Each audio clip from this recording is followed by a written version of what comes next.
गुरु मात पिता गुरु बंधु सखा गुरु मात पिता गुरु बंधु सखा तेरे चरणों में स्वामी मेरे कोटि प्रणाम। तेरे चरणों में स्वामी मेरे कोटि प्रणाम। प्रियतम तुम्हीं प्राणनाथ तुम्हीं प्रियतम तुम्हीं हृदयनाथ तुम्हीं तेरे चरणों में स्वामी मेरे कोटि प्रणाम। तेरे चरणों में स्वामी मेरे कोटि प्रणाम। तुम ही भक्ति हो तुम ही शक्ति हो तुम ही मुक्ति हो मेरे सोम शिवा। तुम ही मुक्ति हो मेरे सोम शिवा। गुरु मात पिता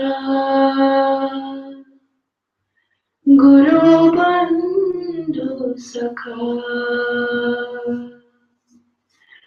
तेरे चरणों में स्वामी मेरे कोटि प्रणाम। तुम ही प्रेरणा तुम ही साधना तुम ही आराधना मेरे सोम शिवा। तुम ही आराधना मेरे सोम शिवा। गुरु मात पिता गुरु बंधु सखा तेरे चरणों में स्वामी मेरे कोटि प्रणाम। तुम ही प्रेम हो तुम ही करुणा हो तुम ही प्रेम हो तुम ही करुणा हो तुम ही प्रेम हो तुम ही करुणा हो तुम ही मोक्ष हो मेरे सोम शिवा। तुम ही मोक्ष हो मेरे सोम Shiva. Guru Mata Pita, Guru Bandhu Sakha, Tere charanon mein Swami koti pranam. Tere charanon mein Swami koti pranam.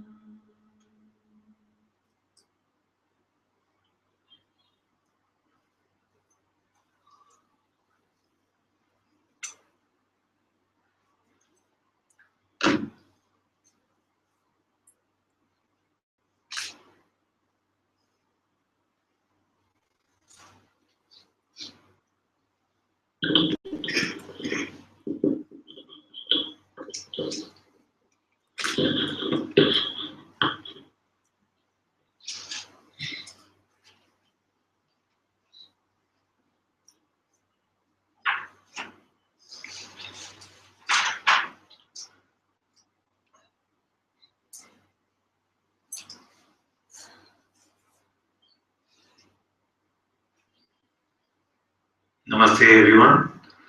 Very warm welcome to Satsang today.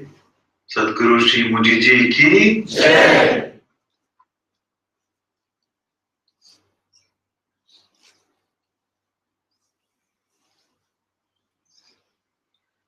Bong and I was speaking. Is it audible? Bong and I was speaking a while ago, and I noticed that many times it can be that when we say that you are not the doer, the mind takes it on to mean that I should not do anything.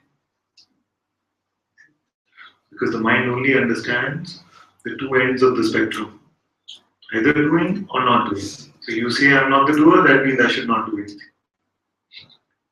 It is not this. It is the neutrality, which is neither the doing nor the non-doing. Because actually, an active non-doing is also a doing. We are doing the non-doing, at least pretending to. So it is neither of the two. It is just this witnessing of whatever is coming up moment to moment. And like I was saying yesterday, this is how this whole play becomes such a joyous Leela. So for him, for example, he doesn't know what's going to happen next. He's here now. He doesn't know whether he'll be back home or whether he'll be in India, Delhi, Rishikesh, Bangalore, another I confused in some more.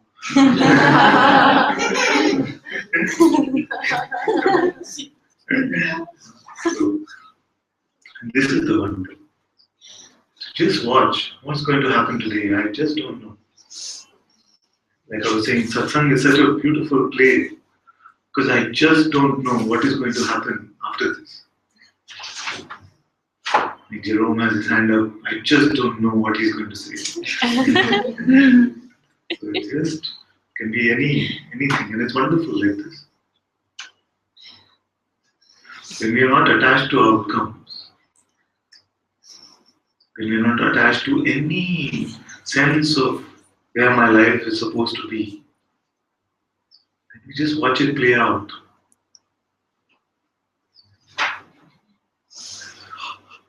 I like to watch movies, some of you know that. But I like to watch movies without seeing the trailers. Because even in the trailer, it gives you an expectation of what to expect. You just go fresh. You don't know how it's going to turn out. We really don't know what the next 1 minute will be like. And we have some idea about the rest of our life. We don't even know whether this might even be the last day of our life. We don't know. This could be it actually. This could be the last satsang we ever attend. Anything can happen. It's not scary. To the mind, this is very scary. The loss of control to the mind is very scary. But when we look back, we see that it never really had any control. And thank God for that. Because everything the mind thought, we had the power to make that come true. Then we would be the most arrogant, most egoistic. Every desire was to just manifest itself. So this neutrality of not knowing left or right. So once I told a friend that just experiment with this and see if it just stops. Just experiment with not knowing and see if it just stops. And he came back next day and said, "You told me not to decide." And I was waiting at a turn for 1 hour, not knowing whether to go left or right. So that is exactly what was meant to happen then. So this is the neutrality. Neither the doing nor the non-doing.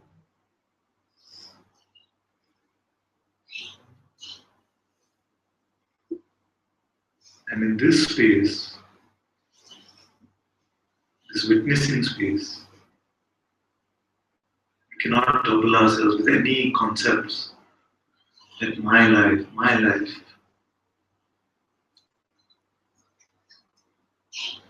All these ideas of what we think is good for us. Many of you know, most of you know actually, and maybe Zareen is in a similar situation. But some of you know the story where I was in a silent retreat.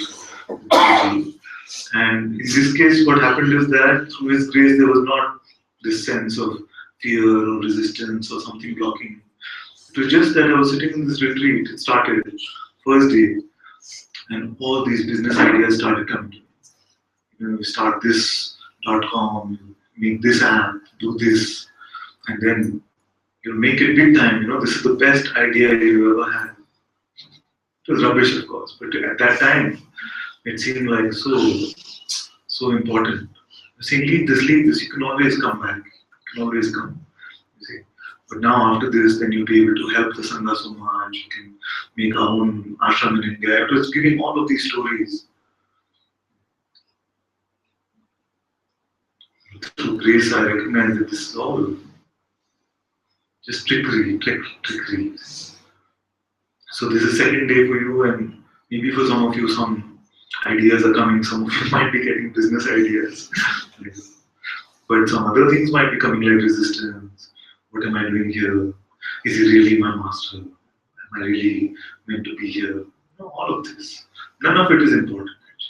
You're just here and you're witnessing all of this.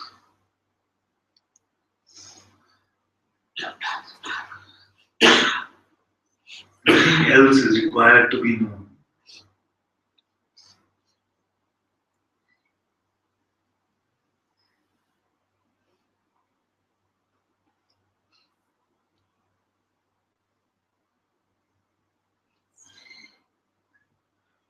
There's a misunderstanding also about the word knowing. So I say there's a small k knowing, which is the knowing of a mental concept of something. I know this mental concept of something. It's the small k. The capital K knowing is that which is directly experienced, that which we are aware of, is the awareness itself, is the knowingness which we speak of. That which knows that you are here. Who doesn't know that they are here?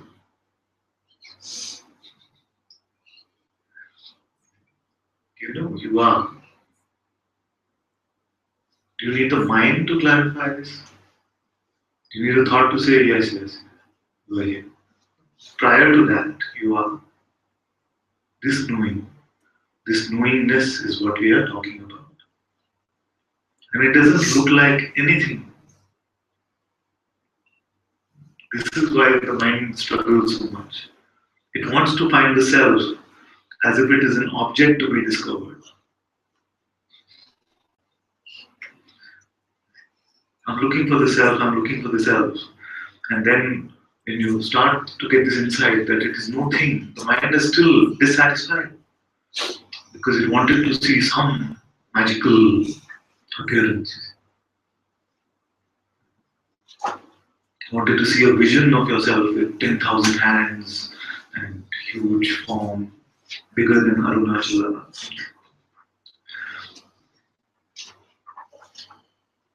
Then, when this doesn't happen, you say, okay, I accept that I really have no form.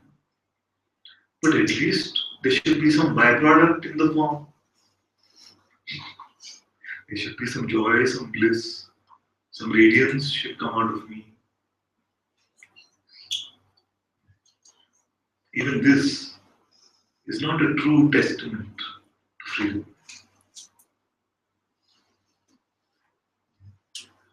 Then you say, okay, at least now I should not get angry.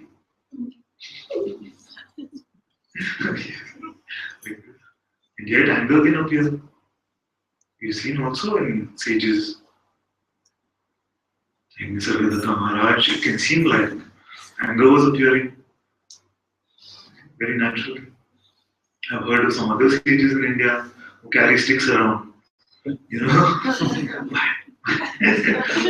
Also the Zen masters like. So all these things can appear momentarily. But does that mean that this is not freedom? So as long as we are checking back with our mental state, mind saying, no, almost there, take the final leap, jump off the cliff, something.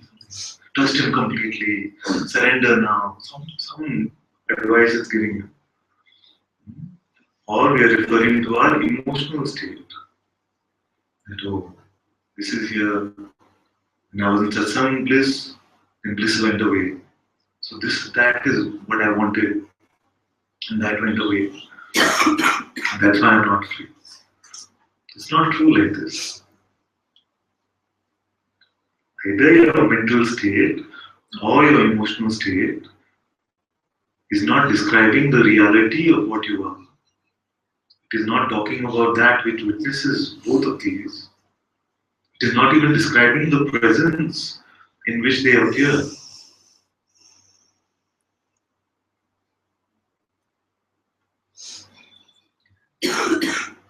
Who is the mind talking about?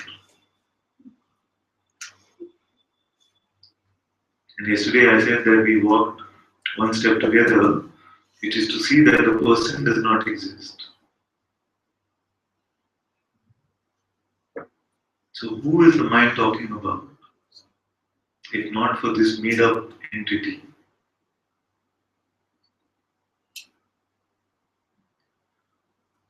And for many of you, the mind is coming and saying now, yeah, you know this stuff. Who?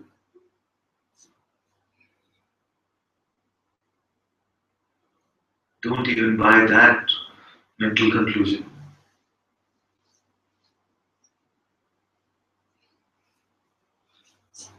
It only knows how to reinforce the ego. So what happens is that for a long time we keep buying our stories of unworthiness. You see? And when we are done with that, then we start buying the stories of our spiritual ego. You see? So it's neither unworthiness, not great proclamations or I made it or I'm something. Either false humility or arrogance. Anything we go with the mind, it's always like this. It does not understand the neutrality. It does not understand that it's neither ends of the spectrum.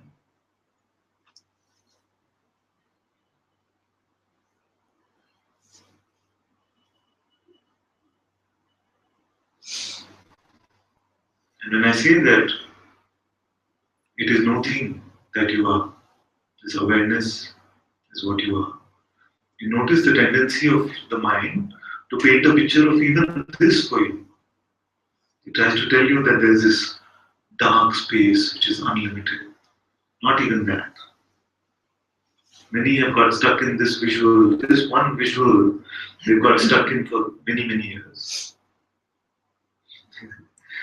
Who is the witness of even this, the picture that the mind is painting? Can you say it is dark or light? Can you say it's white or black? Any attribute, big or small? Nothing at all you can say about this. So don't go with any imagination. Because it will give you the delusion that you got awareness now, you got it, this is it, this unlimited space. And you're just visualizing it. The mind is giving you this visual and says, that is it, I got it, that is it. Not that, but that which witnesses, the witnessing itself, the knowing itself, that is it, this is it. It has no shape, no form.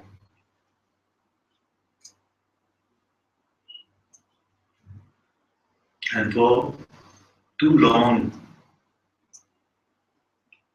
we have looked for ourselves as some sort of form. I will discover my true self has implied that I will discover some luminous thing that I am.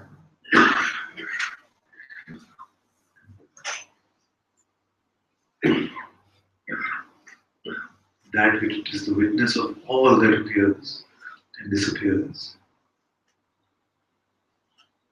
What does that look like? And if it looked like something, then who looks at that?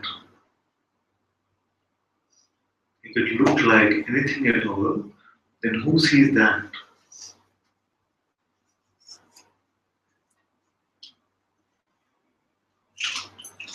This is what is meant by going to the source of reality.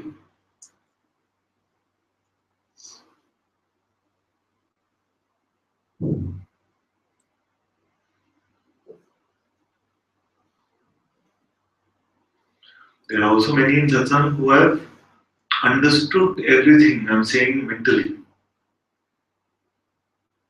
made a beautiful conceptual framework out of it. You see? And it's not that difficult to do because we have demystified all the most confusing concepts. We've looked at all of this very, very simply. So this can be the disadvantage of that. The mind says, oh, I understood this, I understood this. Now, this piece of the puzzle is still missing. So today I'll ask about this and get to that and finish my jigsaw. It is not that. If all that happened as a result of this time that we are spending together is that you started with the concept of being a person and ended with the concept of being God or nothing, then I have not done my job properly. If it's still conceptual, it is not directly experienced. So don't try to understand this mentally. Whatever is being said here, you should be able to check for yourself. Anyone should be able to check for yourself and see whether this is your experience or not. And if it is not, you must stop me and say, Ananta, this is not. What I see you say it is like this. Then we sit and we check together. Then all this mind resistance about this is too difficult or too abstract, this is not something I understand. I can understand this struggle actually. Because who can understand this stuff mentally? God takes birth inside you. Which mind can process that? It has to be your own direct seeing that this light of consciousness is appearing within my awareness. Then these words will not seem complex, they will not seem abstract. Because this is already what is happening for you. If you try to understand, hear, remember, know what is being spoken, then it becomes confusing.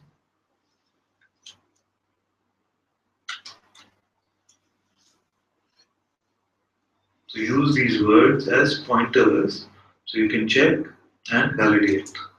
And I'm here, so if you say I check and I see something different, I'm always open to that kind of conversation. Always open. With openness, actually, with openness of being wrong also. You see? So I'm not so attached to any concept. So if you come and say, let's look at this and maybe you got something wrong, I'm open to that. And may there never be this any arrogance like this here that I got it wrong. Often I make this clear that if there is some arrogance here, through Guruji's grace, may it be slapped out of me. And some friends say, why you always say slapped out? Why can't you say dissolved gently out? I understand where they're coming from. They don't mind being slapped.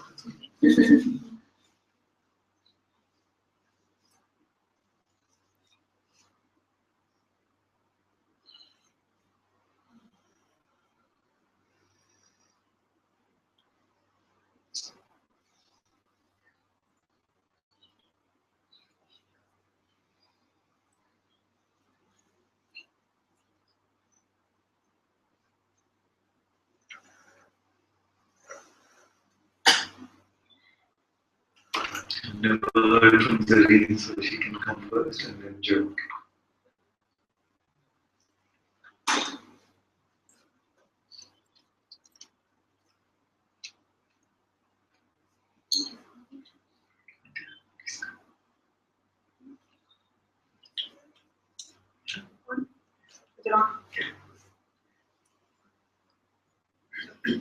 This is actually my first time actively participating in Satsang. So forgive me that I'm not being able to quite comprehend what exactly is going on here. And I'm more of a mind person. I treat it as an ally.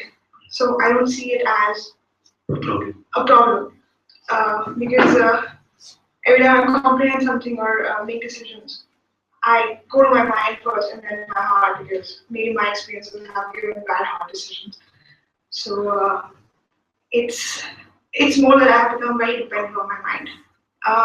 Sometimes I end up hurting people knowingly because I'm using my mind a lot.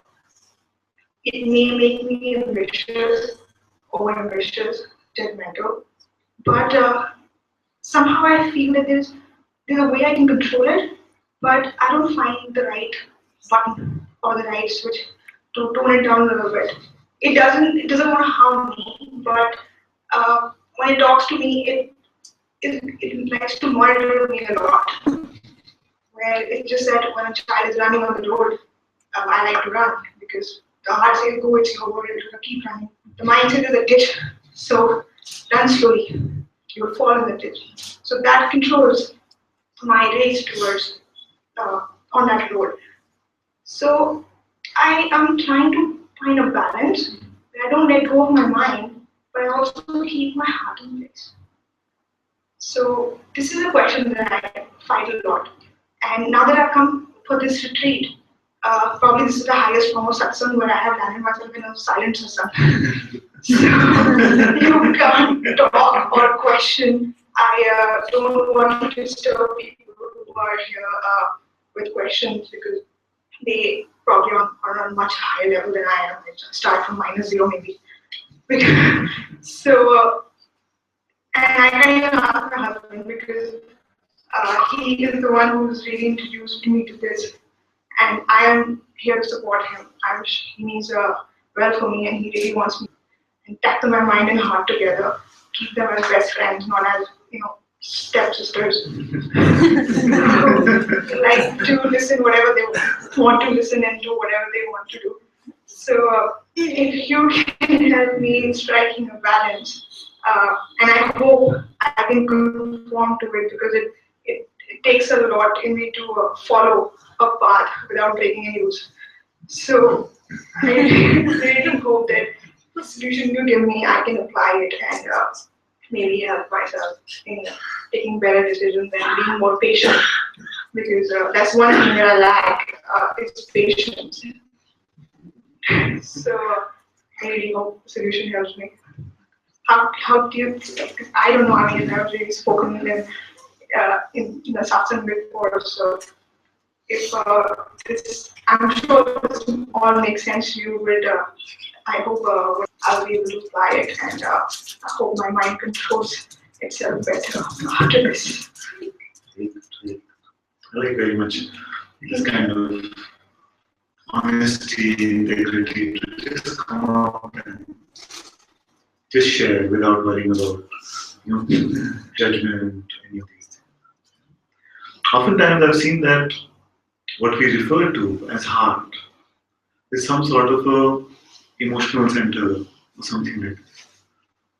Maybe like many times I hear this outside satsang, which is that, oh, my heart is telling me, but my mind is telling me this. I'm a heart. And there's some say I am a mind person, so I go with the mind. And then when we explore into what heart they're talking about, it is like an emotional center or some sort of a loving center or something like this. But when we are talking about heart here in satsang, we're talking about this intuitive presence, which we call the Satguru itself. So what is the difference between the two? The mind is referring to you as if you are an entity called Zareen. This is Zareen, you have this life, and I'm here to help you get to your goals. Isn't it? The heart is saying, can we find the Zareen first? This is the true heart. The heart is not saying, when you go to work, just make sure you're nice to all your employees. And, you give them a day off. That's some sort of response. The heart is first saying, okay, you want to do all of this for Zareen. But where is the Zareen?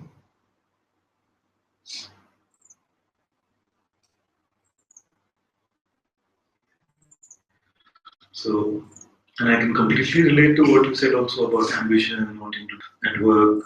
So, I keep saying this.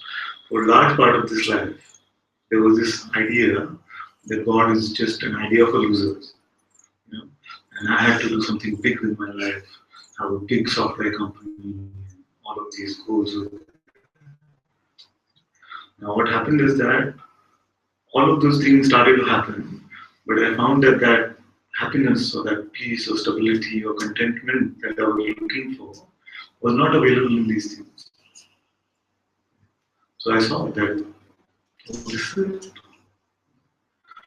So something here said, what is really happening here? And these kind of questions led me to this question, who am I in reality? Now, when this is heard, like this is, if I was sitting in satsang like this at that time, saying, but I don't want that, I don't want to know. I just know that I have these goals and how can I become a better. Many times in satsang it happens that we come with a list of things that should happen to me that will make my life better. And what happens here is that I say, okay, keep that list aside for some time. And are you open to checking whose list is it in the first place?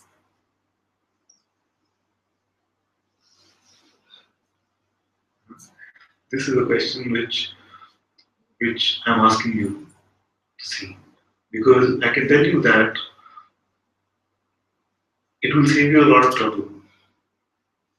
Because if you spend the next 30, 40, 50 years catering to the needs of Zareen, and after 50 years you realize there is no Zareen, then what will happen?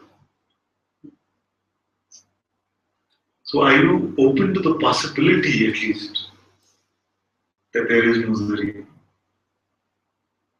I know it can seem like crazy talk. So I can fathom that. So that's why I'm saying don't take my word for it. But you must be then able to introduce me to this one. You say, I am Zareen. Okay? But the body has no ambition. So where is that one that wants to achieve this or has this ambition? Nothing wrong with that per se, the ambition. But I'm saying let's identify who that one is at least. That's not on my checklist. Actually. I wish I got that booklet along. It's a transcript of one of the Satsang that went like this, exactly like this. Where I said that we start with this checklist. Okay, just help me make my life better and help me because my husband is on this path. Help me support him by standing home. These are the things I want. And it seems so obvious that I want all of this. You see? But now you're stuck on the hot seat here. And you're being asked, can you introduce this I? Where is it? Exactly. Where do you find the eye? Apparently, he finds the eye better than I do. He finds the I better. So, the Little closer, man.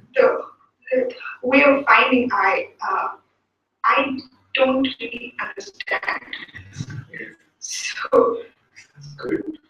Good. This itself is good. even if I shut my eyes and I think of finding my eye which I haven't sketched in my mind wanders. It goes back to my work. It goes to horrible things. It will create something which I've never seen or want to see in my life, and then I'm out. I can't meditate. I'm somebody who probably will meditate with the eyes open, then eyes shut. It's a very scary sight. So it's sometimes when you are still pushing yourself, there's so many people who keep telling me try yoga, you have more patience inside you, make your temper come down. But I don't have to wait for yoga because when I sit in meditation, it's like dragons, monsters, everything is circling in your head. And then what's the point? It's more disturbing with your eyes shut and your eyes open. So I break away. It's maybe it's very cowardly of me to not give it time. That maybe those things will disappear if they play out themselves completely. But yeah, from that point of starting it to the point of ending it, I cannot go to the end point of it. I somehow feel that maybe it's not my way, it's not my path. Well, some good news for you, firstly, is that you don't need to meditate now. Thank God. It happens that with you, nothing wrong with it. But many times I've seen that with a practice like meditation, which in itself is beautiful, there is more trouble with the identity of the meditator. See, I am a meditator. I meditate so many hours every day. How many hours do you do? I do 20 minutes. Oh, 20 minutes. I meditate 4 hours every day. So this becomes part of the identity again. So you say, I don't know how to look for the I. So this I that doesn't know how to look, that one is here or not? That one's here. That one is here. As what? As me. Yes. Yes. What does it look like? It looks like me. Okay. What color is it? What color are the eyes of this me? It's probably a splitting image of me. So even I So if I call the surgeon now and say let's cut up Zareen, there'll be another splitting image of you inside. it's very difficult to sketch out somebody who I'm thinking of me who So will not be like me. yeah, so don't sketch it out. Before the sketch you are here. Then it's like a silhouette. And who sees that silhouette? You see it. Right.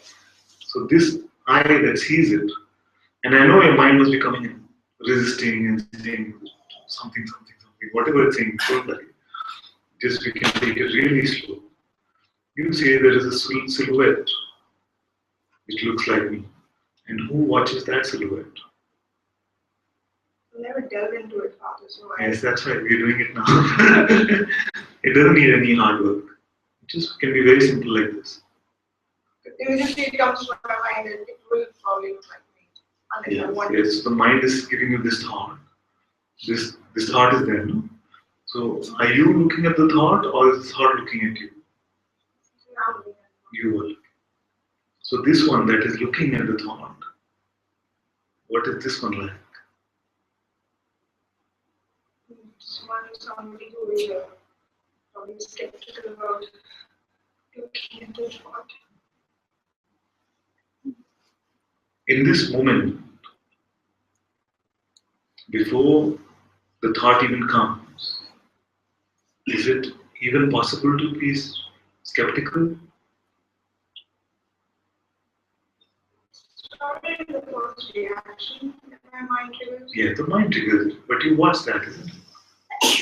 Even if I let go, try to brush that thought away. Maybe it's, I don't know, I have a training in my mind or something else. Simpler. I'm showing you a simpler way. It's just like this. You're seeing this external object in front of you. See this mic, see these flowers. All these are external objects in there. See? So, but you also see these what I call internal objects. You can see a thought, some memory can come, some imagination can come. All of these are seen. Even your sensations in the body, pain, happiness, anger, all of this is perceived by you, isn't it? So it is undeniable that the perceiving is here, isn't it? And don't try to understand it, just stay with me like a child. And the mind will say, this. So perceiving of these external objects and internal objects is here, isn't it? Now who does this perceiving belong to? What does that one look like? No face at all. It has no face. Isn't that something? That there is a perceiver there which has no face. And is it you or somebody else? Probably that's what you ever do as soul. No, don't get new definitions. Yeah, So, but is it, are you the perceiver or is it somebody else? You are the perceiver. And this perceiver you say has no face. So already you're coming to this discovery of the formless you. So this one, and don't go with any imagination now. This one that is perceiving the outer world and the inner world, this one, does it have any ambition?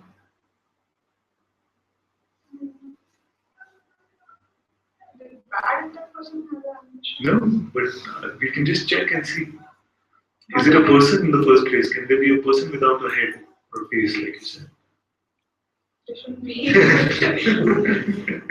I am imagining it to be faceless because I haven't really. So that imagination also is an internal object. Who sees that? I think it's shown to me when such situations arise. So it's being shown, but who is seeing it? There is a seeing of it. There is no denying that. Who is the seer of it? It's being seen by me. Yes, and this me is one. So outside world, body, inner world is being seen by you. This you, what does that one look like? Now, so just like me, but maybe a better You have to check. Don't go with the visual because even that is seen. Just check and see what is this one that is the witness of all of this play. It's very shadowy. Even shadowy is seen. Can't put a face to it unless I put mine. Yes, but anything that you put to it is also seen in front of you. Isn't it? That's For the I witnessing. get disconnected. Layer off and going to inner layer and then trying to comprehend what So we're not comprehending. We're just checking. And this can be a bit confusing initially. Because when the world says contemplation, they mean I'm going to sit and think about it. You see? But when we say contemplation, we say we're just checking for what is going on. So already you've done so well. Because with what you were saying first, it is usually the case that too much resistance comes even to this point in the conversation. Like Guruji says, the defrosting process is happening. So, but already openly you've checked, and you say it's a bit shadowy. I can't really put a face to it. You see. But any visual that will come, which the mind tries to show you, this is the me. Even that is seen by you, isn't it? It is, but like I said, I am not seeing it at that level yet. Yeah. I'm understanding what you are saying, but to put a face or to even create something in that zone, for me, it's a little hard. Yes, it's good, it's hard because I don't want you to do that. You see, I don't want you to create something or visualize something. So if it's hard, it's very good. So I say, who is watching all of this? You say, I can't find the face. So if I tell you that it has no face, it has no form actually, and you're supposed to prove me wrong, how would you do it? That which is the witness of all of this play, outside and inside, that has no form. I am saying to you as a submission. Now you say, no, you're wrong, Ananta, because I found some form. I found someone. Just whatever you can say after checking to prove me wrong, I'm open to that. I'm saying the witness has no form. Even I'm saying that. Yes. Okay. So it is formless. Exactly. Very good. Okay. So that which is formless, what could it want? Just wants to be your guiding light, but somehow you just don't want it to. So this formless one is not you. It is a part of me. Okay. That of which it is a part. What is that? That's where I get lost. It's like sub questions. No, you're doing very well. Don't believe any ideas that you're getting I don't lost. want to force answer for myself. Yes, I know this it's is very what's come out will be untrue. It's actually a joy for me to interact with someone who's not picked up the Satsang jar. So the answers are not coming back from the mind. And we're really looking together. And we I'm really sorry that I'm sure people have more important questions after this. There's nothing more They're not important. halting here. This is really my personal thing, and it's understanding the knowing and surrendering is not understandable for me because these are words which you use in context and they're negative words from where I come from. You need to know everything. All you need to know is what you are and what you should do and what you should achieve in life. So my knowing, the meaning of my knowing is very different from what I'm hearing over here. It's a good thing because it's another perspective that you take back with you. So just to lighten it a little bit, because I've given you a lot to chew on also already, is that we'll take some photos in the retreat, some photos. So what you do is, after you go back to Delhi, you just look at these photos and you compare the smiles on the faces and compare them with the CEOs of the Fortune 500 companies. And you find which ones are happier. They're very happy people. Yes. I don't have to compare one with You know this already. But what is your ambition telling you? my ambition is I like working. It's not ambition, it's a part of me. Yeah, so that is different from ambition. Because ambition means I'm trying to get there. It becomes an ambition for the practical world because when you say It seems practical like, world, it seems like. then you're an ambitious person. But it is joy for you. It is. I find a lot of peace. If I don't work, then I turn into Shrek. You want peace alone. You don't want company. You don't want people around you. I become that. So just to keep me in the normal way of living, it's better to be to do what you love to do, and so that you are happy connecting with people. People like you back. They don't hate you for what you are doing. So work for me is everything. Work is my God. Work is my worship. Work is something which is blissful for me.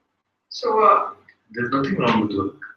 yeah, but yeah, while you're working, a lot of demons also wake up in you because you tend to become temperamental. You tend to become perfectionist. You tend to become intolerant towards inefficiency, and that is one thing I probably really want to learn maybe some way in my life, that I want to end up controlling people who love me and love me dearly and unconditionally, because work somehow makes you not arrogant, but it kind of gives you that power that you are absolutely right with what you're doing. And if you don't control this person, maybe that person will fall or will not be able to make the right decisions in life. So I don't want to be God, but that's my little power that I like to exercise on people. And I'm sure they will do very well if I don't control their life, and they will be happier. But it just, that thing doesn't disconnect urge that you cannot let go of the person you love, you protect. Is one versus one. In this realm, there are two types of satsang available. In this realm, there are basically two types of satsang. The one type and the popular type of satsang is that one which helps you with, any of the issues. I have anger, I have a problem with control, I have this, I have all of this. And you find many books and teachers where you can go to. You can go to anger management. They will tell you how not to be a perfectionist, how to delegate. There are many management tools for that. Now, what happens usually in these is you start working, cutting branch by branch. I don't want anger, I don't want control, I don't want this, I don't want. And you find that you start working on a few, and then the first ones come back. You see, the cycle just keeps repeating itself. Now, in this type of satsang, we are trying to take the nourishment out of the roots itself, so the entire tree falls. So the entire tree is what? The sense of identity, the sense that I exist as an individual, as a person. Now, all these branches can only grow on this ego. I'm this way, I'm that way, I want to be this way, I don't want to be this way. They grow on this ego.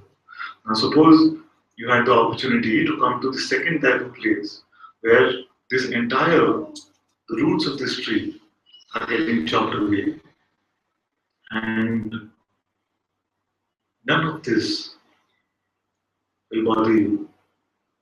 But what you will lose is the sense of being Zareen. Are you okay with that? Right now, no. Now, I know this point exactly. Because if someone had said to me the same way that all of this you can lose the identity. And I was like, no way, I have big plans for this one. And I completely understand this. What happened here is that due to circumstances in life and various things that happened, this one, the identity ran out of moves. You were like stuck in a box because I was not finding anything lasting. I was not finding any peace. I was not finding any contentment. See, and I tried everything. And something moved here at a super fast speed. Business, marriage, kids, everything here happened fast. And I realized that none of this is really giving me this sense of stability. And I started to realize that the sense of stability is not coming because I have been relying on something which is inherently unstable, which is this identity. So if I ask you today, what kind of person are you? You can tell me maybe 5, 10 things. But if I asked you 5 years ago, maybe those things have changed in 5 years. So this identity, which is inherently unstable, is constantly changing. We look for something from that. And this will not, I found, this does not give me that stability. So I was looking for something which is stable. And I found that this The truth of what I am, the self, not the identity, is stable. This doesn't mean that I had to give up something. Sometimes I joke with my Sangha and say, it seems like after some years, I'll be the only one left with a job. I say Sangha of being, but sometimes I say Sangha of being jobless and Sangha of being broke. But I find that work can continue. If it gives you joy, then there's no harm in it. But the thing is that this identity is cause of suffering, whether you realize that now or not. Now, and the fact is that there is no rush. There is no rush. Because as long as there is a desire to play with this identity more and more, then nobody can take this away from you. So, it is grace that has brought you to this area. And there must be something which already is recognizing that there is something being spoken here which is resonating. Now, we don't have to push Zarina out. We don't have to push the identity out. She can play for a while. We are here, we're not going anywhere. But I've already seeded in you this question of asking, who is this one? Who is Zareen? Does she exist and where is she? And who is the witness of all of this play? Is Zareen the stable one or the witness the stable one? And if it is the witness which is the stable one, you see that the witness has no desires, it has no ambition, it has no aversion, it has no likes or dislikes. And yet, in the play of the life, all of this continues. And then life is so free from burden, because every moment is experienced fresh and wonderfully. You feel that I lead a robotic existence? In a way. It's not true because I think that's what I've been doing the past 7-8 years. So you have literally conditioned yourself, you self-programmed. You wake up, you try 5 things to do in a day or 5 things to do in the next 5 years. And you start operating accordingly. If you don't get even 3 out of 5, you are angry with yourself. So that's what I was saying that. So I was asking whether you feel I lead a robotic existence, and maybe you're talking about yourself. Mine. So what I'm saying is that here it feels very, very free actually, very spacious. Because 1 minute I can be in a work meeting talking about work things and saying, do this, get this done, let's do it like this, things like this. Next moment I could be in a satsang maybe. Let's find this recognition of what I am. And all of this flows very beautifully. But does this recognition of what I am Yes. Evolves in a place where you love to be? You love to be a part of this room, you love to connect with people. So it grows on people and people. It has actually not much to do with people. And it has little to do with the Sangha also. This recognition of who I am is just a very simple looking at what is here. Because what I am must already be here right now, isn't it? If the I was coming and going, if the self was coming and going, I would not be so interested in it.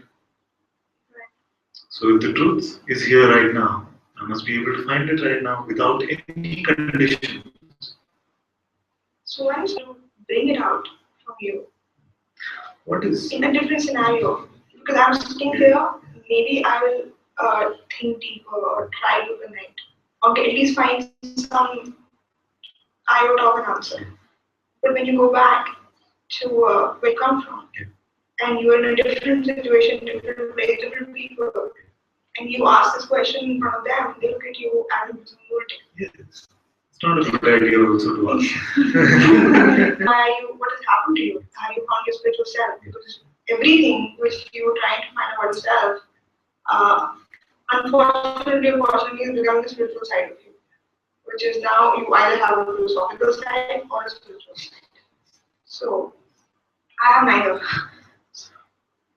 I'm more practical when they're like, what did you learn from it? I don't have an answer. Yes.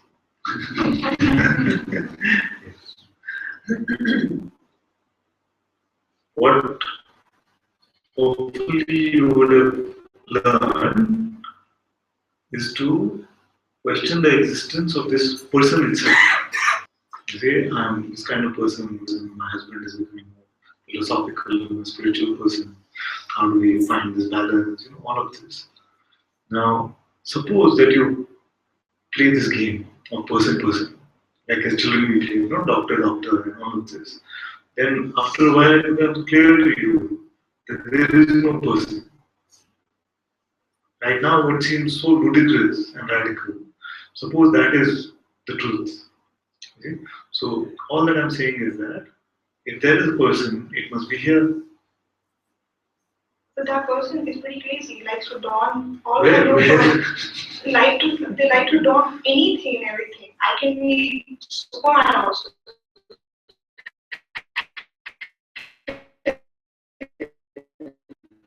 Like I want to hear meditating or Satsang. And I see that he's very calm, he's very content. And I don't like it. Yeah. So I'm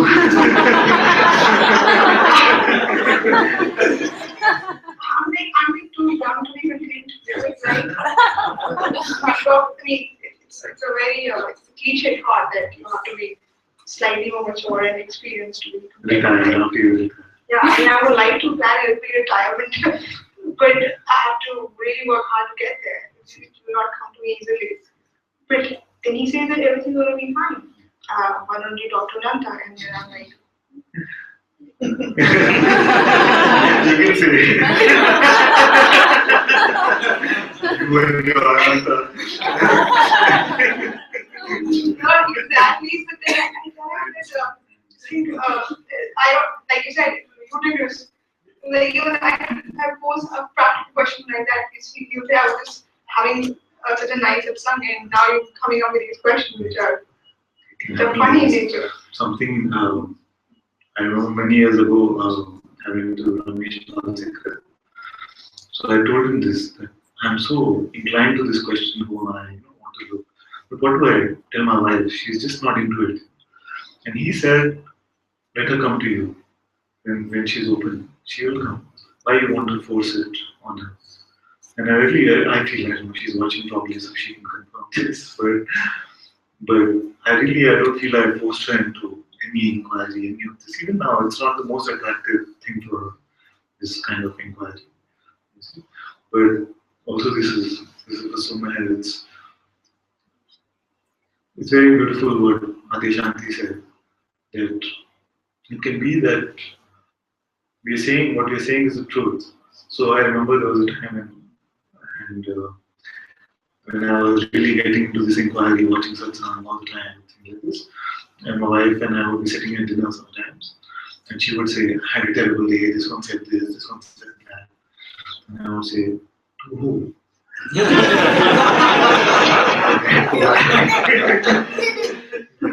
don't want to talk to you right now. But that's a mild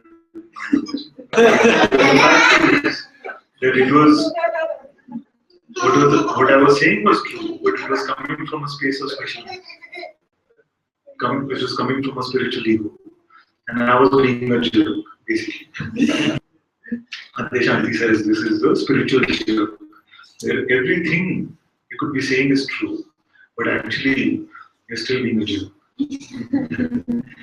Because if you start saying these kind of things to those who are not yet open to this exploration, then it is coming from a space of, it could start off coming from a space of helping. That I am finding something very beautiful. Suppose tomorrow you went to this and walking here, and you found this beautiful dog or cat, or you found a pot of gold. Wouldn't you want to tell him? Oh, I tell him everything. Yeah. Now he feels he's finding something so beautiful. So beautiful. He wants to tell you. So till that much it's okay. Because that is knocking gently, saying, hey, I found something beautiful. Do you want to look? You say, no, I'm not. I'm not old enough yet, or something like this, which is then fine. But if it becomes something where it's like, no, you must inquire, you must find out who you are, like this, then it is that tendency of being jerky. Yeah. So this will help your marriage in a big way. If you say, okay, I will tell Zareen something about this only if I sense some openness. I'm not going to force her into any of this. There's no harm in knocking gently and saying, do you feel like today watching some satsang? She said, no, it's fine. It's fine. So, like this. So, what you'll find is that one day you might just find that he just, whatever is happening, he's so calm and collected and peaceful. And it starts off with this kind of reaction that I'm so irritated by this because why is it not bothering him? Yeah. After some time, you might feel like, what has he discovered that makes him like this? See, that's fine, yeah. Yeah. So, what he is discovering is the greater truth about him. He's discovering that Sumeher was just a label that he was giving to himself. And what is here is a much bigger presence, which can run this life, which can take care of this life, but is not so easily possible to make it suffer. So all this burden of carrying my life is dropping off, and yet work continues, things continue. He's still at his job, as far as I know at least. Oh, yes. Yeah, and that's what amazes me, that his management of him is definitely something which is a discovery for me. And what you'll find is that you'll become less and less conflicted. A marriage is never easy. There's many conflict when it's two people in a marriage. There's always bound to be a clash. But you find that the person identity is dissolving. And you find the amount of clashing, the amount of conflict also reduces, and you feel a sense of gratitude for that will come. Initially, you might feel like, oh, he's leaving me behind and is going to a higher plane or something like this. But it is not selfish, this search.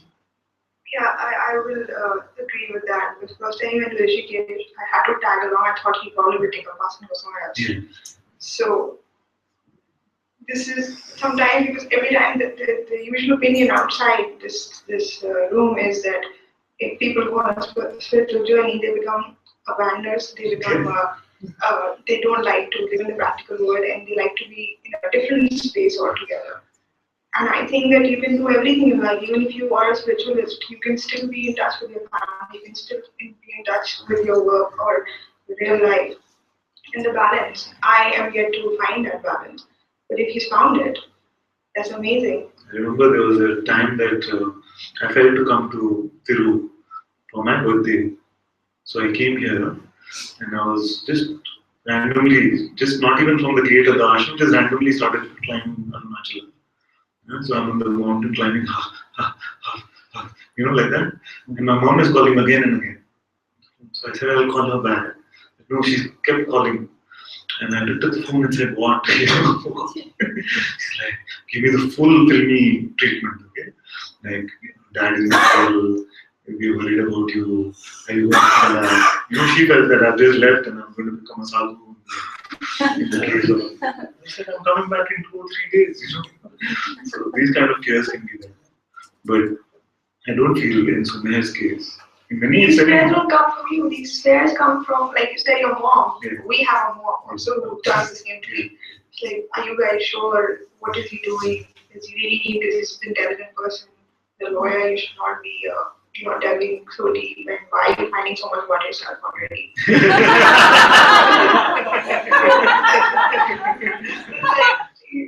Life will not stop if you let go of little knowing. But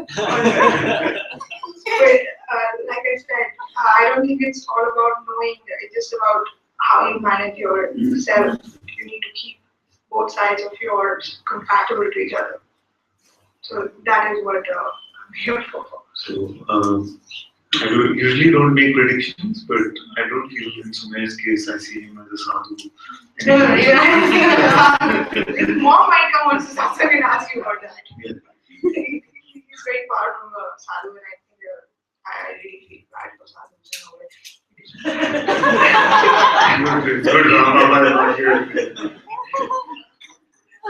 But I like when he meets new people and he brings back so many memories and thoughts, and he tells you that it's not just us. There's so many people who are coming from all parts of the world and trying to build an understanding and helping each other, which in a way is therapeutic.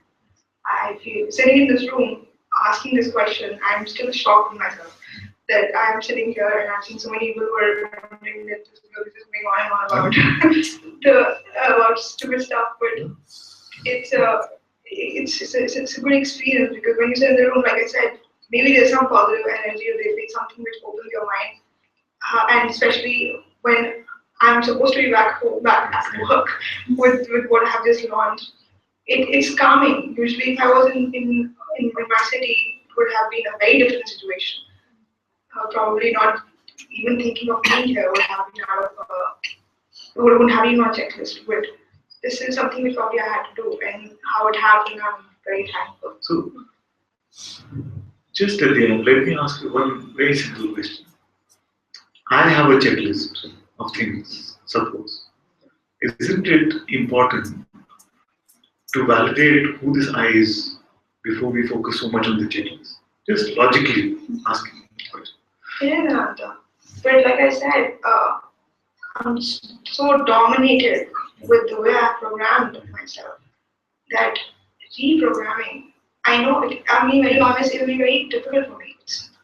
So you don't have to worry about programming and deprogramming. As long as you say it is important to look at who the I is, then something will do its job, Satsang will do its job. I will definitely start treating that person also. Because I feel that even as you say, I'm a person of the world, the real world, so to speak. Even to that person, if you say, I want these 10 things, and I'm working hard to get them, I would say, yes, okay, these 10 things are fine, but it's important to know who's the I that wants these 10 things. Because we're climbing one wall, we need to know whether we're climbing the right wall, isn't it? So we want these 10 things, 10 steps for this I. We want to know whether this I is the right I. That's what we're saying actually. And if you say that this question is important, then grace will unfold in its own beautiful way. There's nothing you have to do about it. So you just ask that question to yourself. Yes, if you feel to, not as a force, but if you feel to ask this question to yourself, who am I? And that itself will unfold a lot of things. But even if you don't feel to do that, you just feel like I'm open to the answer for this real I. This openness itself will reveal something. It's mostly the fear of asking that question to yourself because you sometimes feel that you might not get the answer. When this fear comes, you must ask, so I keep saying I. How can it be that I'm so confused about who the I is? Right. That's all that we're checking. Yes, just this much openness is good enough. Absolutely. Thank you so much. Thank you.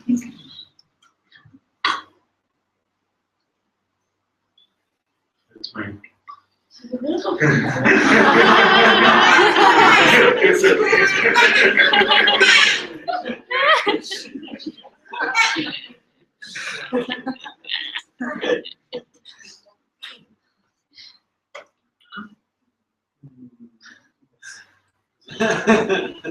No, I don't need to call it. I won't touch you. Yes, Yes, if I can stay. I don't know. it's okay.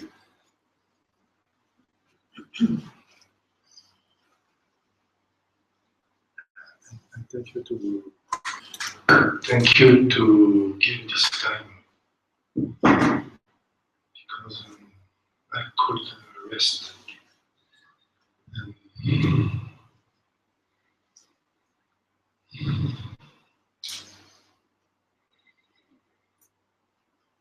Perhaps it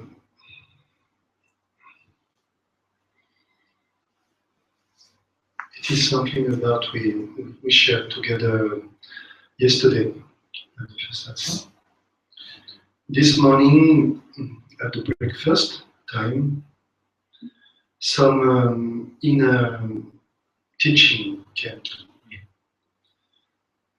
as inner voice or doubt. This is the same, isn't it? As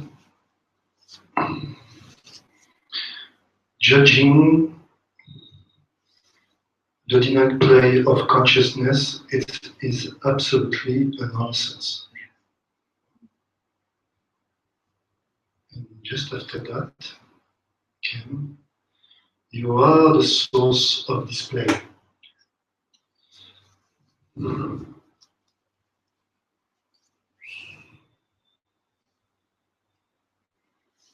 And eyes open, display has the form of this one in front of me who was just doing like this breakfast, eating.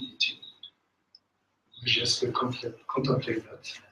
And somewhere in my right, you were there, and in the breakfast meditation also, just contemplate that. And how can you hate display? How can you hate display?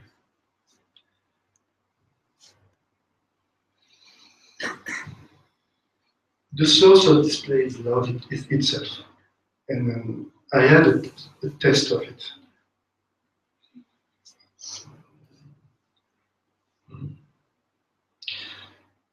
And now, it's not this test with it's more this peace, this silence peace. It's more that. And my request for you is I want to ask you your help to help me to continue this contemplation, so to dissolve myself in this contemplation entirely. There are two things importantly which you said, and I want to demystify them for everyone.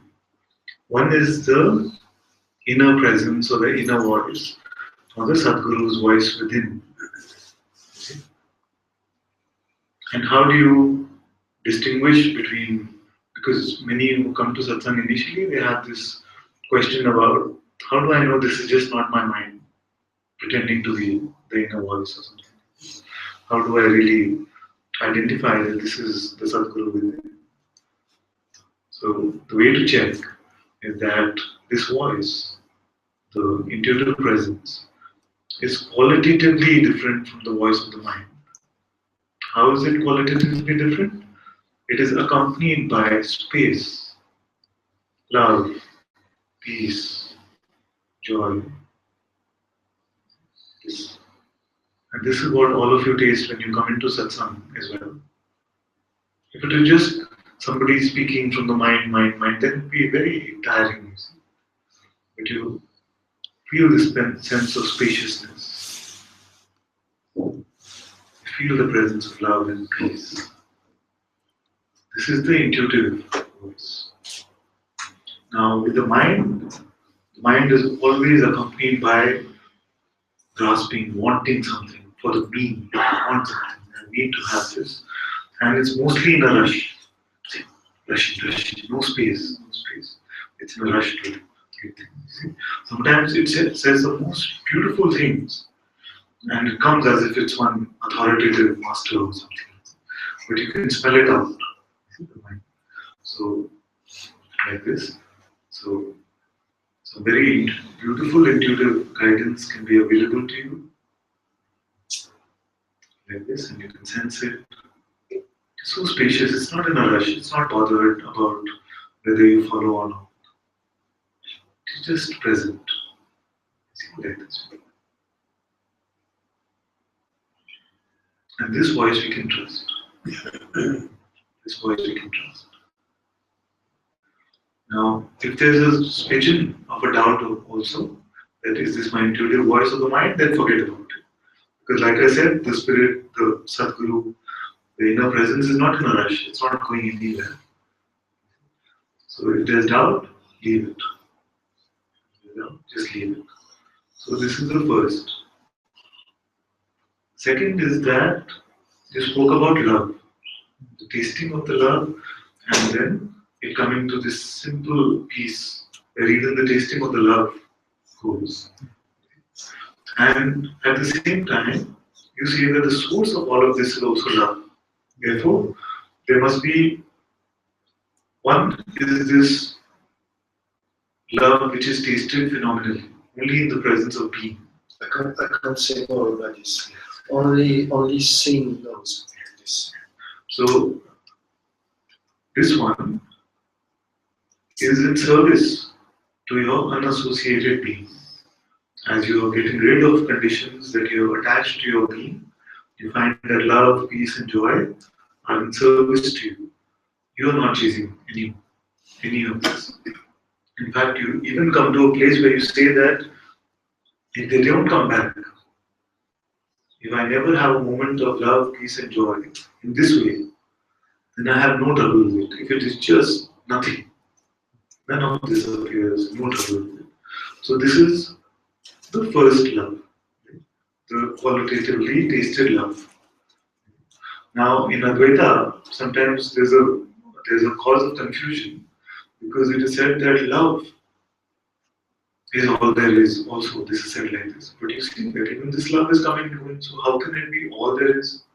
So that love which is being spoken about is this sense of oneness, non-separation, which when we discover ourselves to be this awareness itself, there can be no concept of I and other. You see, this oneness, which is not like a qualitative taste of love.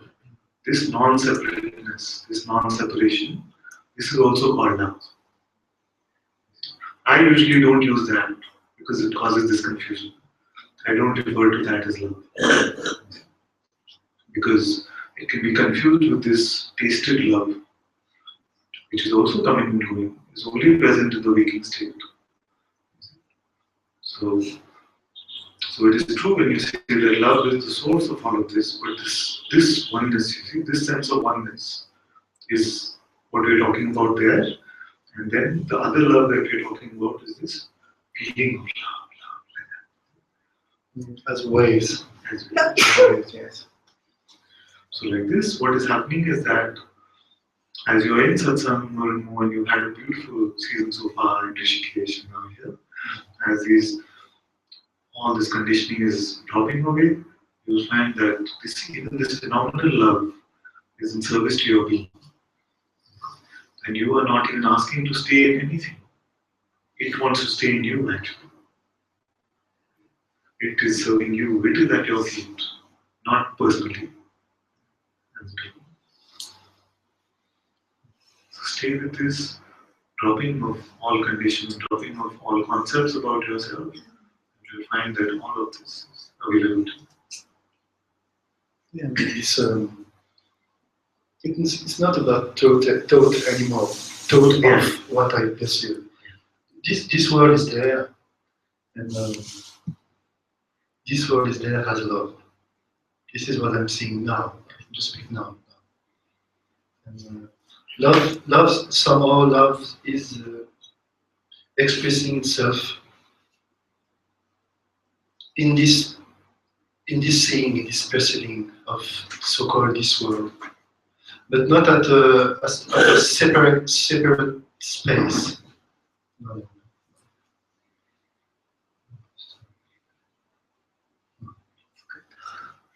Just not even any conclusions. No. Just let it flow. I really don't know. This don't know is very beautiful. You are all there. I feel very strong. Since this morning I came to this Maha Samadhi and sit, I don't know, 2 hours, something like that. People has to call me because I was alone in this Maha Samadhi. I didn't know. They just closed the door and I was just like this and they just called me, hey, oh, what's happened here? And then something has nothing happened with this one. I don't know what's happened, but I feel very. I know this place. I know deeply this place. I don't know. I know this place. And I feel that I know this one. Yes. I know this one. And he knows you. Yeah, I don't want to make a story about it, but it's just some information come to me that perhaps in my past life I was with him just in the, I don't know, this last century. I know him. I was with him. I'm sure about it. I'm sure. I'm sure. He's my guru. I know him. Yes. Thank you. And the way to recognize it is was to meet Guruji and this lineage, to come back to this, to my family, to my source. By Guruji, Guruji that I never met, but and you also, I feel home now. I really feel home. Thank you.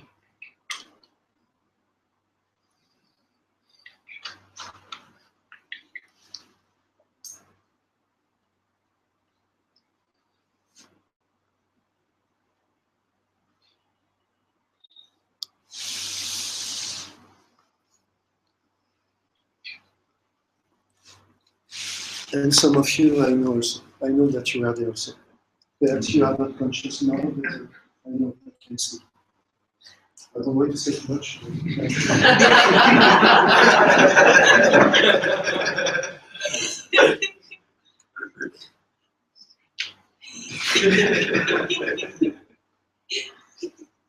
Randomly, or do we need to push it back?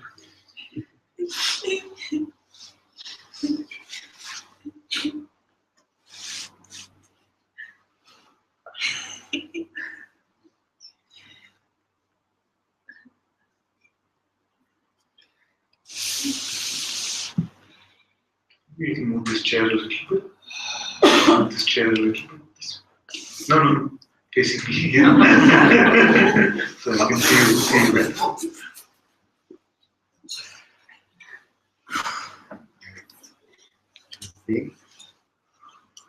Hello, yeah, okay. Two things. One is just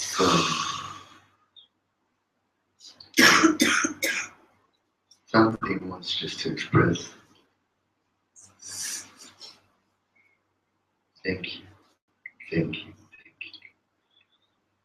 Even for me being here, it's just something which happened, worked out, and it's out of my plan. Jerome, I told you, thank you so much, and Amber, and Patrick, and all the people involved. That I felt so much heart. And with you, Anantaji, I did not know you. I heard of you, Ramdaji, and there is a third guy who has the blessing of Guruji. That's all I knew. In Rishikesh, I remember especially at Guruji's dinner, when you sat there in the line, Guruji's words came. And he said, I don't remember the beginning. He said, I did not come here to blah, blah, blah, but to release sages. And that line came and I was sitting there, not knowing you. Then I was so blessed having the first satsang with you. And I was skeptical before. Of course. Like Srimoji, Guruji, that's all. You don't need anything. And I was so shocked. Is it audible then? Audible? Because I could clearly feel the love towards you, not knowing you. And when you left from, what's the name? The hotel. Prasanna. I was crying, wondering about myself. Why are you so sad? And now this happened, and you know, I told you the plan was totally different. And I just felt like sharing the thing. I had like an image which came always when I see Guruji. I was thinking, it feels like he has a magnet at his feet and at my forehead. Like, and when I see it, and then I caught myself bowing 500 times a day. But it was the opposite, like bowing, opening the eyes, and I see Guruji's feet. And the last day in Rishikesh, a lot of sadness was arising on this, the last day here, and every day was so special. I loved even every suffering which came up, and I was so thankful that I was there and not at home, like staying in Satsang when all this comes up, this perfect environment. I even bowed to the Satsang toilet, like I'm laughing inside, but the gate I was going, like the gate was so holy, the empty Satsang hall, like, and not even trying to be spiritual, just everything. And now I see myself sitting here. Who did this? Yeah, you did great, Bob. No, and there was just something which I wanted to share. And the second thing, which is not really a question, but I even sense like confusion, but not a bad one arising, because it started with Guruji. When I saw the first video clip, he was a really wise man. Yeah. Then he became Jesus. I always call him Jesus. I don't know what the Jesus. This became Guruji, and this became Guruji and Father. Praying or like always beloved Father or Father. And I hear a lot of time here people calling you Father. And I even have this now. At the same time, like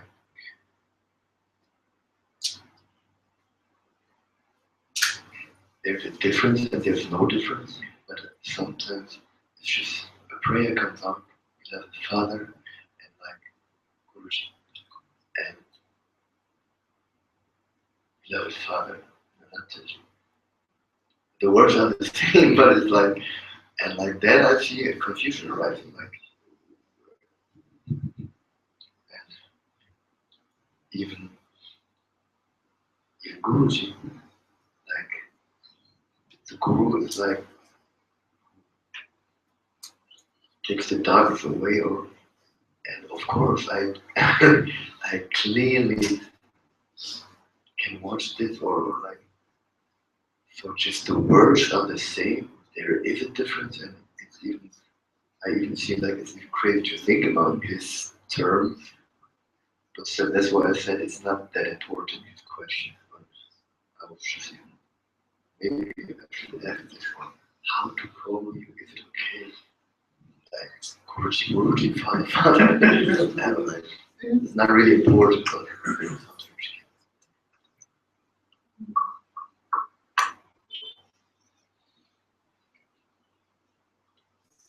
this one I will answer in two parts. One is the phenomenal, speaking phenomenally for some time.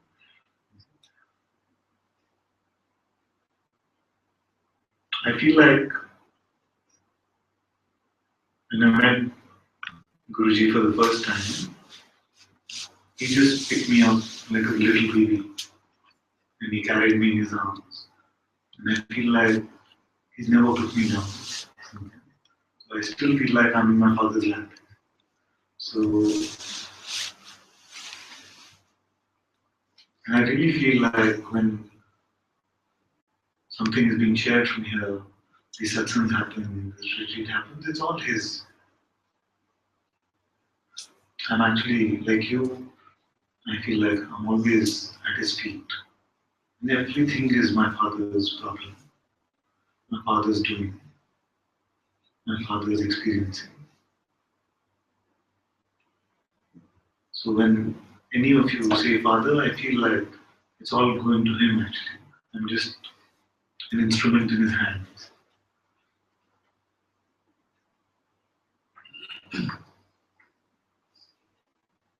And there is great reverence and respect for this voice that speaks from here, because I know it is his.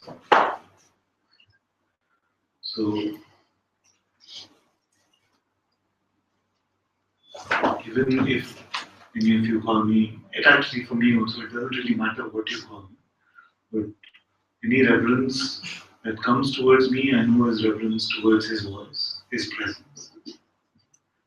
There's nothing here which is special about Ananta at all. I don't feel that. I said like this before that. Yeah, when I look at Ananta, and he seems like a regular nice guy. There's nothing very great about him. Without my master's presence, without my master's voice, there's nothing here. So all reverence, all surrender, all prayers are to him.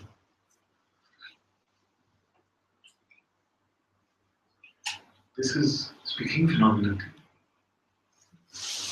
And the words of how you refer to me, just say Ananta, it's fine, it's fine, whatever, it's fine. But speaking from the truest perspective, you must stay with this discovering of what you really are. And as you stay with this discovering of what you really are, then you will also come to the discovery of what I really am and what Guruji really is. This is the truest place to check from. And once you discover this, then all of this confusion will be completely irrelevant, because there will be no doubt about what you are and what Guruji is.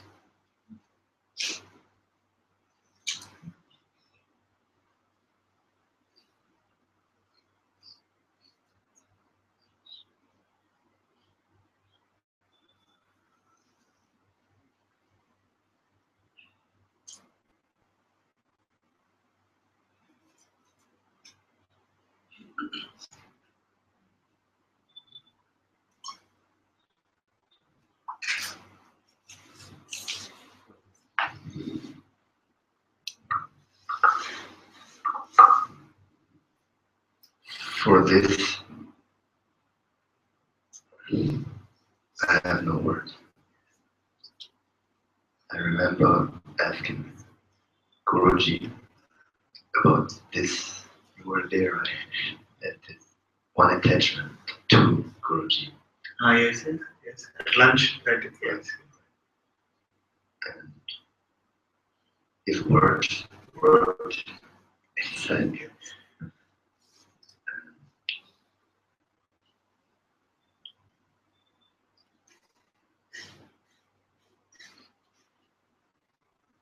I am this. Maybe needing the manifestation of Guruji. But even this feeling, every cell of my body wants to bow, and so much love looking in his eyes, which is even there if he's not there. And I'm sensing my own self.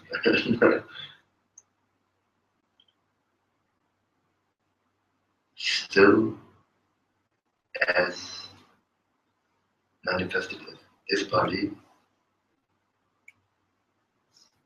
I'm one, I am this, and still Father. I remember that we resonated very well because Bong was saying that everything is fine. In the world, anyone can do anything. But if anyone disrespects you, that really bothers me. And I said that still bothers me, and I hope it always continues to bother me. May I never be that enlightened. If someone disrespects my father, I'm just, yeah, it's okay. I don't feel like this. So it's very beautiful. And I feel also there's something very subtle there. I see very popular in Advaita now to speak the truth. But there's something, some jerkiness in this also, which is to say, yes, the true master is within you, so why I need to bow down to someone? You see, this kind of stuff can come. I see on Facebook also a lot of this stuff. You see? But this is not the right way to look at it. Yes, it is true that the Sadguru, of course, is your own intuitive presence, is this God presence, consciousness itself. But it cannot be denied that we are extremely blessed to be in even the physical presence of that which is the truest, most beautiful embodiment of this Sadguru, the most transparent embodiment that I have seen. And I have seen quite a few, as you know. So I feel that great gratitude, great reverence must be for this even human embodiment. At least that's the way it plays here.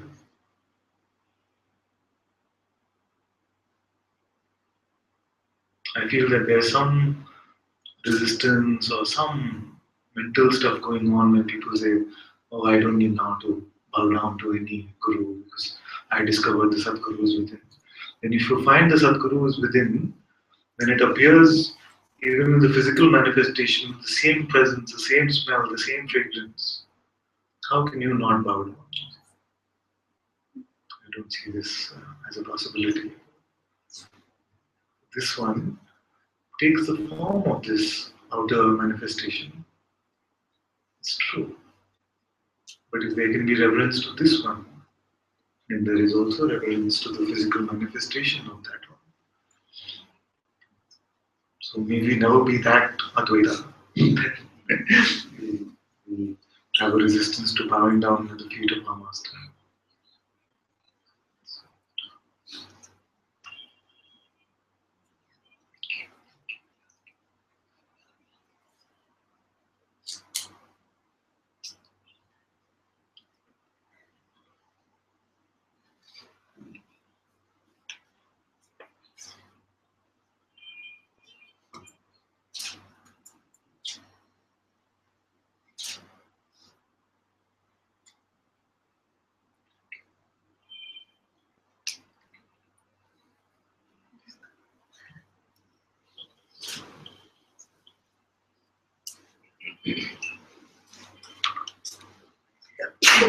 Just when you're saying all that, and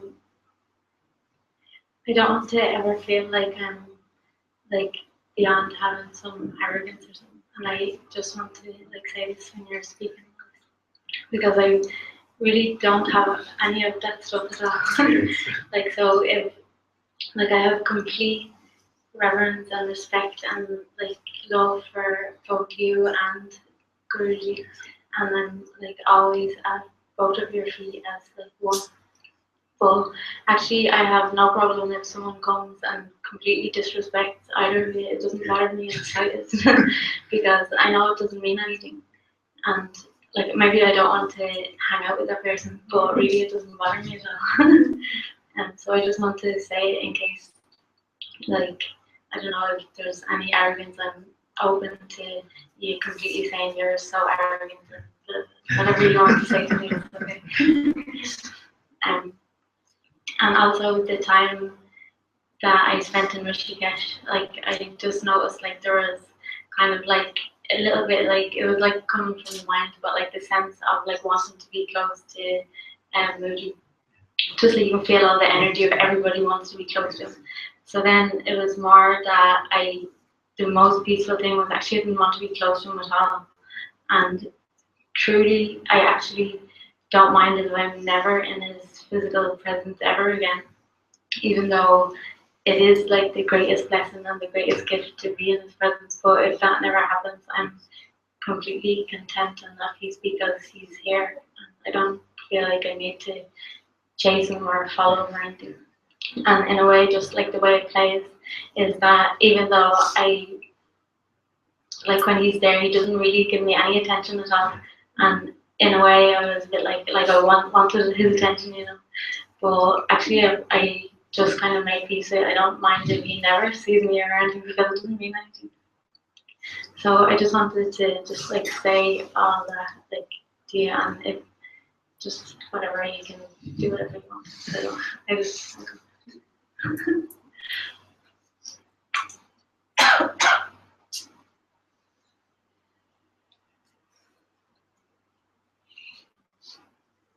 I know this. Also, speaking phenomenally again, I know this that you feel in your heart a great love and reverence towards Guruji and me. It's completely clear.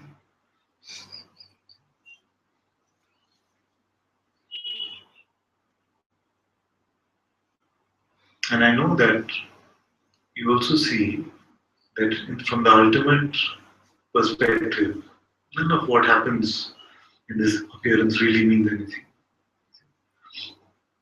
But I'm also pretty sure that if someone was to stand up in front of you and say, you know, this Ananta, he's like this, he's like that, like that, like that, it might be that you are able to see from this ultimate perspective, but my feeling is that the expression which will come in response to that will be fairly strong. But you don't have to predict any of this. So, like I said, it will bother me, but if I know that someone is mentally troubled or something like this, then it's best to just be quiet about it and not make it. That can flow. We're not creating a template for reaction, but just this sense that there's great integrity in the reverence that I have for my father.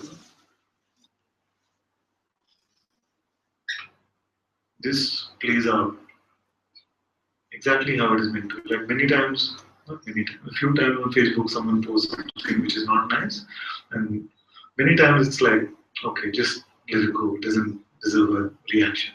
Like somebody maybe a couple of months ago posted that I know Muji well. He wrote like that. I know Muji well. I once had lunch with him, and then he went on to say some rubbish about him.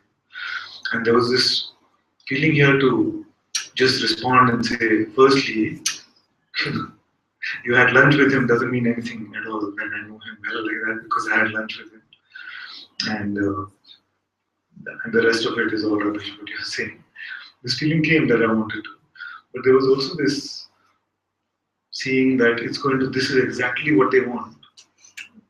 The sense, this kind of conversation, this kind of excitement, this kind of confrontation is exactly what they want. So I just let it be. So like this, it's not about saying that this is exactly how, we're not creating a cult here, that Ananta and his defenders. It's not like that. But I feel there's great integrity in the reverence and great integrity in the feeling that you have towards the Sadguru and also the form of the Sadguru. So I'm not really worried about this.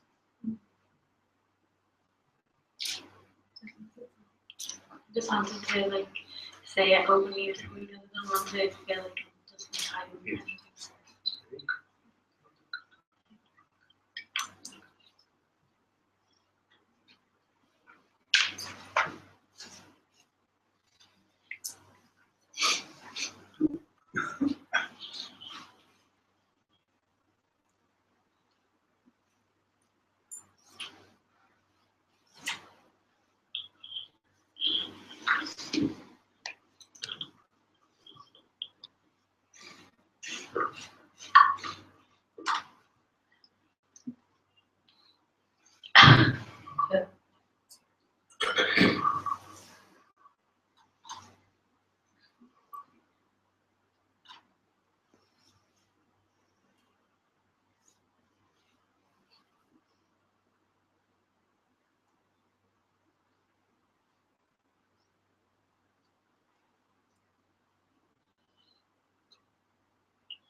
I'm scared of those eyes.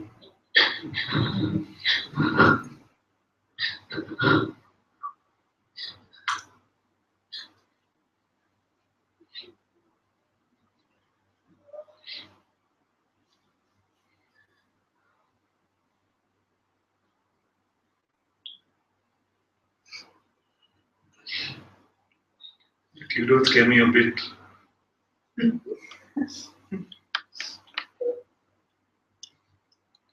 This one, we can make it leave.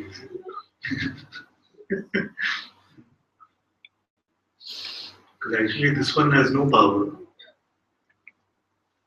I've eaten up many of these peanuts.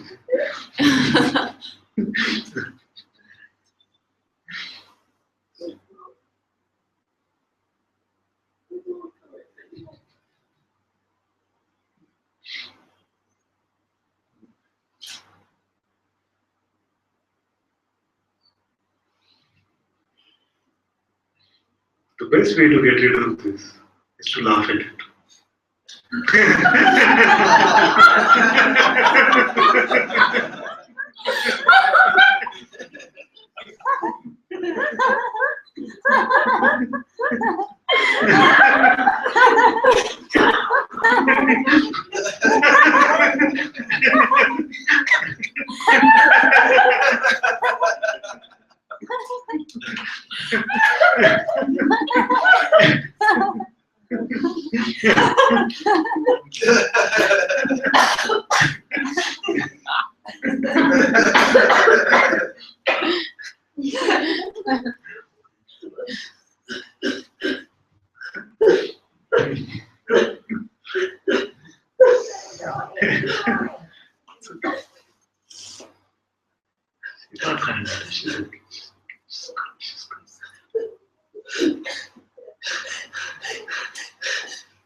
Okay, sweetheart. Mama's fine.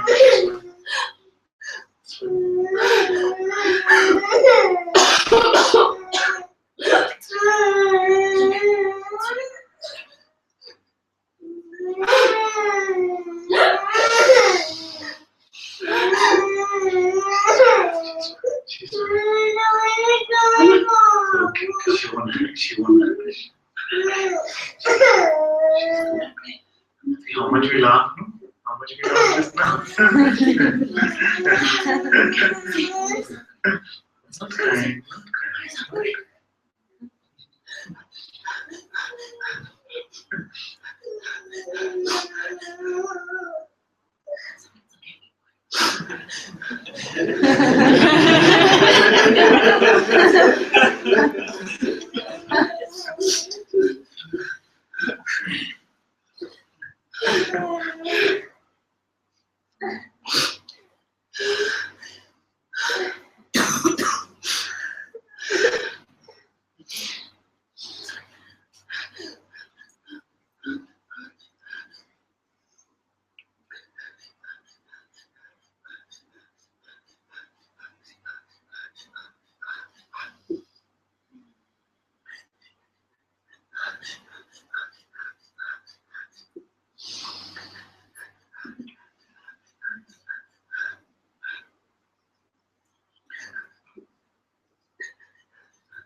Maybe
15 minutes before lunch or something.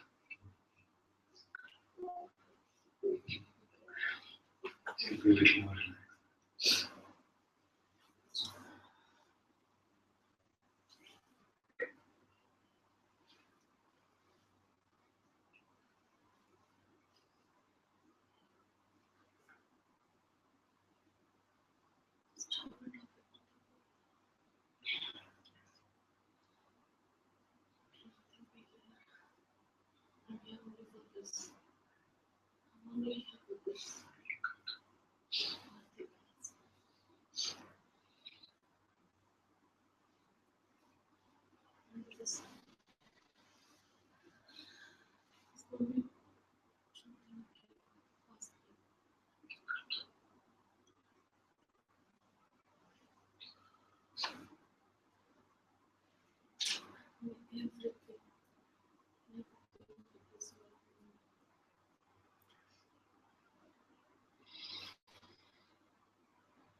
It's okay.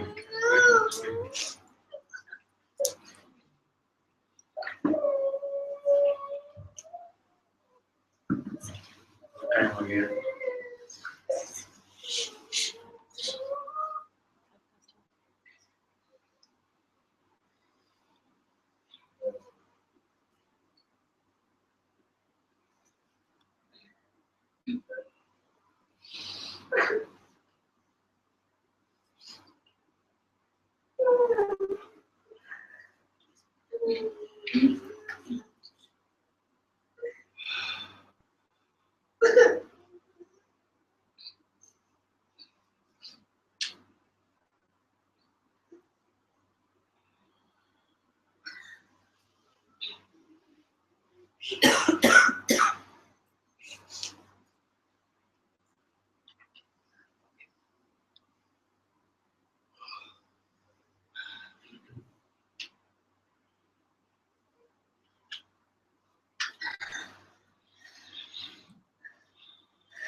Thank you also very much for joining in Satsang this morning. Sadhguru Shri Muji Ji ki Jai. Sadhguru Shri Ananta Ji ki Jai. Sadhguru Shri Tiruvannamalai ki Jai.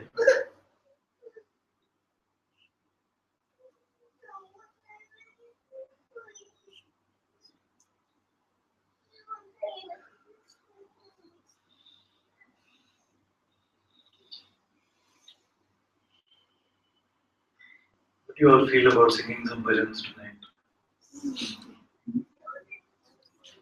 Just after dinner? 8 o'clock? Or?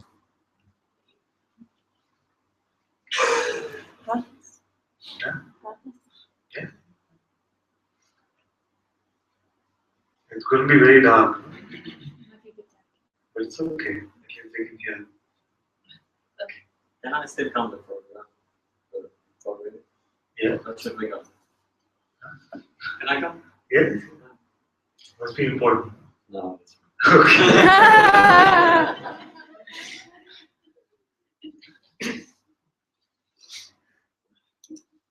thank you. There's no logical reason for me to be sitting here and talking to you. It's just so bizarre. Like everything of the last part of what Jerome said about Ramana, and that it's it's just so can relate to that. And this beautiful, perfect stage is like nothing that under his eyes can be polluted in any way. It's still beautiful. This lineage, you, Mujiji, still beautiful. There can be nothing wrong with it. You just look into those eyes.